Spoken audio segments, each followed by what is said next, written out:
Hey guys, welcome to Madurai சிந்தரிஸ் kitchen. இன்றைக்கி இந்த வீடியோவில் எங்கள் வீட்டில் கார்த்திகை தீபம் எப்படி செலிப்ரேட் பண்ணோம் அப்படின்ற விளாக் தான் இதில் பார்க்க போகிறோம். இதுக்கப்புறம் நம்ம என்னென்ன சாமிக்கு படைச்சோம் அப்படின்றதையும் இந்த வீடியோவில் நாங்கள் வந்து காமிக்கிறோம். இதுக்கு வந்து நாங்கள் கார்த்திகை தீப விளக்கு, அதுக்கப்புறம் பணியாரம், அதாவது கார்த்திகை தீப பணியாரம் அப்போன்னு சொல்லுவாங்க, அது எப்படி செய்கிறோன்றத பார்ப்போம்.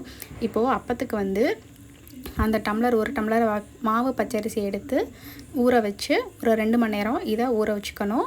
ஊற வச்சு எடுத்துகிட்டு இப்போ இதை நம்ம அரைக்கிறதுக்கு என்னென்னா, நம்ம அரிசி எடுத்த டம்ளர்லேயே 3/4 டம்ளர் வெல்லம், தேங்காய், 3 ஏலக்காய், ஒரு வாழைப்பழம், இந்த டம்ளரில் தான் அரிசி எடுத்தோம். ஸோ அதே டம்ளரில் 3/4 அளவுக்கு வெல்லம் எடுத்திருக்கோம்.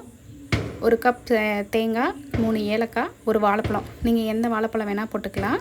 இப்போது வெல்லத்தை வந்து நம்ம பாகு காய்ச்சி எடுத்துக்கலாம். ஒரு 1/2 கிளாஸ் தண்ணி ஊற்றிட்டு நம்ம அடுப்பில் வச்சு நம்ம மண்டை வெல்ல பாகு ரெடி பண்ணிக்கலாம்.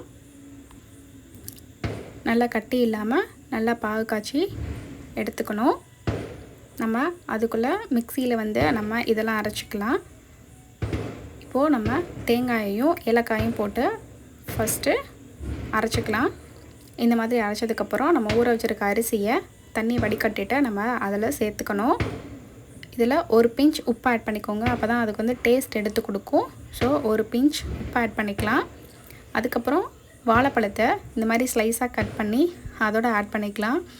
இப்போது பாகு நல்லா கொதிச்சு வந்த பாகை வந்து வடிகட்டி நம்ம தண்ணி ஊற்றுறதுக்கு பதிலாக அந்த பாகு ஊற்றி நம்ம அரைச்சிக்கணும்.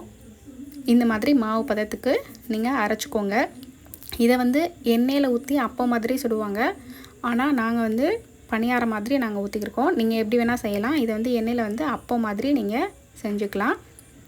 அதுக்கப்புறம் கொழுக்கட்டை செய்கிறதுக்கு மாவு, பச்சரிசி மாவு 1 கப்பு, தேவையான அளவுக்கு உப்பு சேர்த்து சுடுதண்ணி ஊற்றி கரைச்சி எடுத்துக்கணும். அந்த உப்பு தண்ணியில் வந்து நம்ம மாவு போட்டு கரைச்சிக்கலாம். உங்களுக்கு வேணுன்ற அளவுக்கு மாவு எடுத்து நீங்கள் கொழுக்கட்டைக்கு மாவு பிசைஞ்சு வச்சுக்கோங்க. நாங்கள் ஒரு 9 கொழுக்கட்டை வர மாதிரி நாங்கள் மாவு பிசைஞ்சிருக்கோம். கொழுக்கட்டை வந்து ஒத்தப்படையில் நீங்கள் எத்தனை வேணால் செய்யலாம். நாங்கள் 9 கொழுக்கட்டை செய்கிறோம். இது எதுக்காக செய்கிறோம் அப்படின்னா, குடும்ப விருத்திக்காக நம்ம இந்த மாவு கொழுக்கட்டை செஞ்சு அதில் நெய் தீபம் போட்டு சாமிக்கு படைச்சிட்டு இதை நம்ம சாப்பிட்டுக்கலாம்.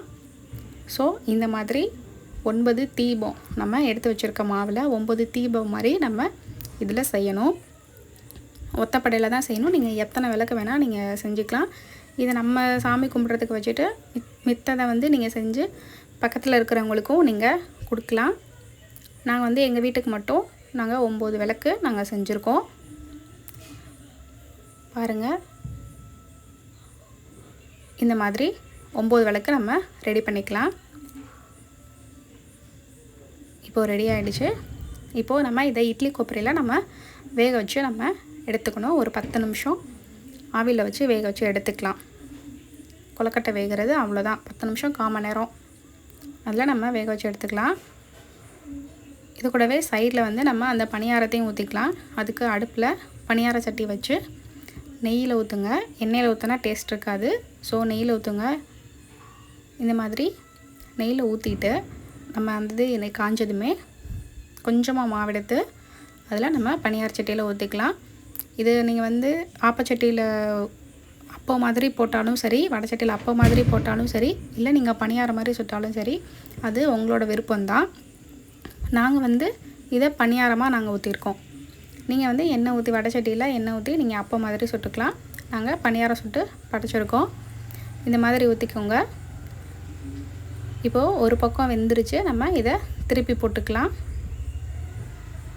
திருப்பி போட்டு எல்லாமே நல்லா வேகணும். நல்லா வெந்ததுக்கப்புறம் இதை நம்ம எடுத்து வச்சுக்கலாம். இப்போது 2 பக்கமும் நல்லா வந்துருச்சு. இதை நம்ம இப்போ எடுத்து வச்சுக்கலாம் தனியாக. அவ்வளோதான். இந்த மாதிரி இருக்கிற எல்லா பணியாரத்தையும் ஊற்றி நீங்கள் சாமிக்கு வச்சுக்கோங்க. இல்லை கொஞ்சமாக சாமிக்கு வச்சுட்டு மிச்சத்தை நீங்கள் தனியாக ஊற்றி சாப்பிட்டாலும் சரி. நாங்கள் பணியாரெல்லாம் ஊற்றிட்டோம். அதே மாதிரி சைடில் கொழுக்கட்டை வெந்துருச்சு. அந்த வெந்த கொழுக்கட்டை எடுத்து எச்சிப்படாத நெய் தனியாக சாமிக்கு நம்ம தனியாக நெய் வச்சுருப்போம் இல்லையா, அந்த நெய் எடுத்து நம்ம அதில் ஊற்றிக்கிட்டு நம்ம அதில் திரி போட்டு வச்சுக்கணும். இது எப்போ ஏற்றணும்னா, நம்ம வாசலில் விளக்கெல்லாம் ஏற்றி முடித்ததுக்கப்புறம் நம்ம சாமி ரூமில் வந்து இந்த விளக்கை ஏற்றணும்.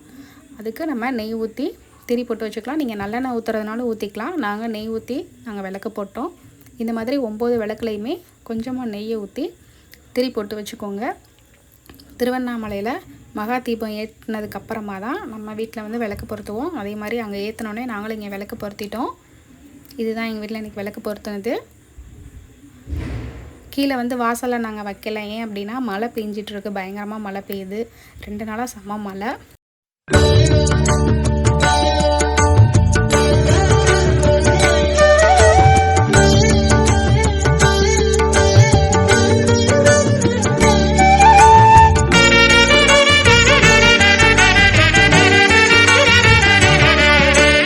லக்ஷ்மி வாராயன் இல்லமே,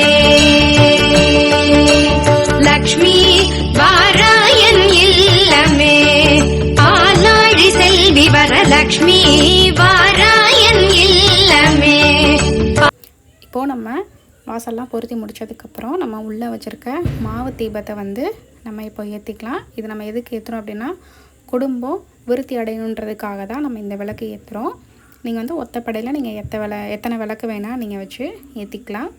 இதே மாதிரி நீங்கள் விளக்கு ஏற்றிட்டு அதுக்கப்புறம் என்னென்ன நாங்கள் படைச்சிருக்கோம் அப்படின்னா தேங்காய் வந்து நாங்கள் எப்பயும் வைக்க மாட்டோம். ஸோ வாழைப்பழம், வெத்தலை பாக்கு, பொரி உருண்டை இன்றைக்கி வைப்பாங்க.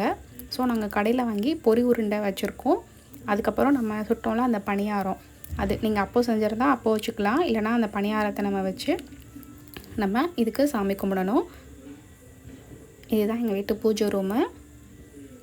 இந்த மாதிரி நாங்கள் அலங்காரம் பண்ணி வீட்லேயும் விளக்கு பொருத்திட்டு வாசல்லையும் பொருத்திருக்கோம்.